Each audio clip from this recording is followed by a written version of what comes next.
I stood atop the Empire State Building. I could see the Statue of Liberty illuminating the gateway to the New World. As I stepped to the telescope and dropped in my dime, immediately the ticking started again. Suddenly, as the Spirit of the Lord came upon me, the fog seemed to clear, until it seemed that I could see for thousands of miles. But that which I was looking upon was not Manhattan Island.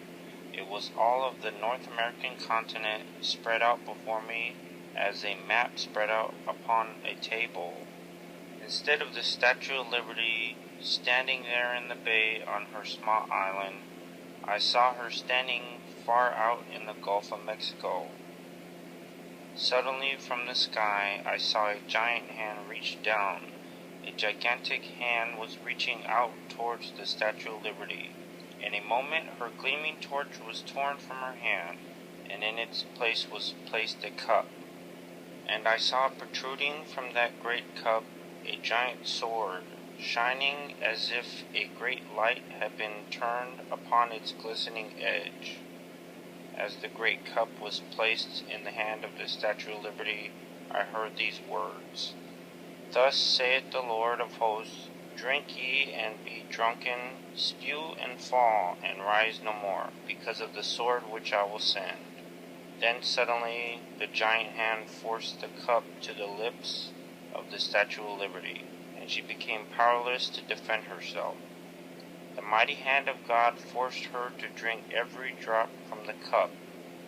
As she drank the bitter dregs, these were the words that I heard: "Should you be utterly unpunished?"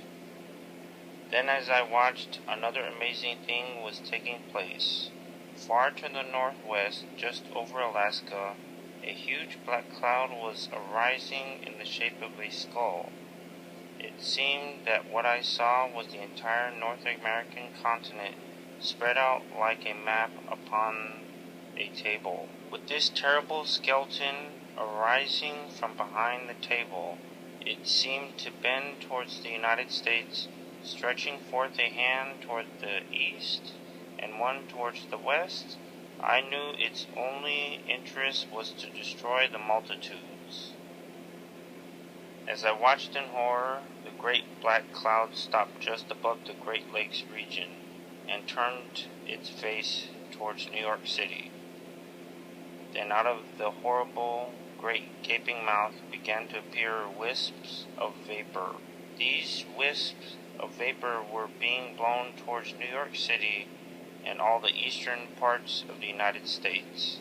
Then the skeleton turned towards the west, and out of the horrible mouth and nostrils came another great puff of white smoke. This time it was blown to the entire west coast and Los Angeles area. Then towards the center of the nation came a third puff of smoke in St. Louis, in Kansas City, New Orleans, until it reached the Statue of Liberty, where she stood staggering drunkenly in the blue waters of the Gulf of Mexico. Then I heard the voice of God, as he spoke again: "Behold, the Lord maketh the earth empty, and maketh it waste, and turneth it upside down, and scattereth abroad the inhabitants thereof. And it shall be, as with the people, so with the priest; as with the servant, so with his master; as with the buyer, so with the seller; as with the taker of usury, so with the giver of usury to him." The statue was moaning and groaning. She was in mortal agony.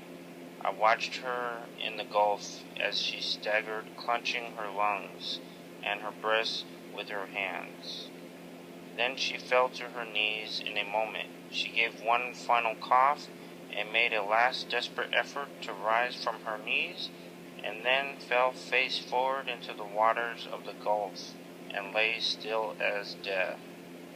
Suddenly the silence was shattered by the screaming of sirens.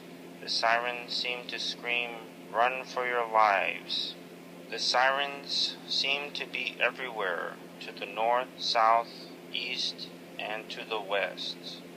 And as I looked, I saw people everywhere running, but it seemed none of them ran more than a few paces, and they fell even as the Statue of Liberty fell, and finally falling to die on her face.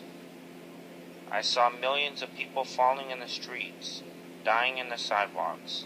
I heard their horrible coughing, as their lungs had been burned with fire.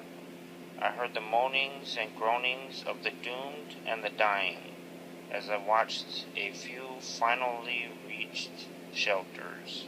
Then suddenly I saw from the Atlantic and from the Pacific